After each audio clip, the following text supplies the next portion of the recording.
բայց միջև մի հատված կներեք մի րոպե, պարոն Սոպյան, մի հատ ընդհանրապես թեման վերաբերող ոստիկանները դարիճում ինչ են անում։ Տարածքն է սա։ Ինչ կա, ումից։ Մեր նիստի բարման կարգ։ Ներողություն։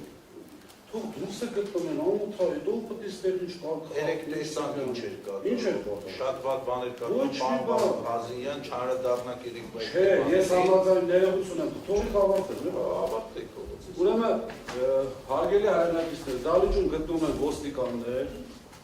ենթադրյալ ինչ-որ անձին, որից է կապ չունեն որից է բանի հետ, ենթադրվում է, որ դալիճում գտնում են մարդիկ, որոնք պոտենցիալ կարգ խախտող կարող է լինել կամ այդպիսի ենթադրյալ ռիսկ կա։ Պատասխանում։ Ես ներողություն, ես գտնում եմ, որ դա թող նախագահ հայտարարի, որ դա այս կողմը չի, եւ հայտարարել է ռիսկ ումից է տեսնում։ Այն պարագայում իրանց գտնվելը ստացվում է, որ կամ պետական իշխանության մարմինը լրագրողներ եւ մեր կողմը։ Այսինքն հանձնաժողովի աշխատակազմը, կառավարչի աշխատակազմը, լրագրողներ եւ մենք։ Ումից է ռիսկը։ Պատասխանում եմ ձեր հարցին, պարոն Ղազարյան։ Երեկել եմ այդ մասին բավական երկար եւ մի քանի անգամ անդրադարձել։ Հանրային ծառայությունների կարգավորող հանձնաժողովի նիստը սկսվում եւ վարվում է հանձնաժողովի նիստերի վարման կարգի համաձայն։ Հանձնաժողովի նիստի ժամանակ ընթացակարգը եւ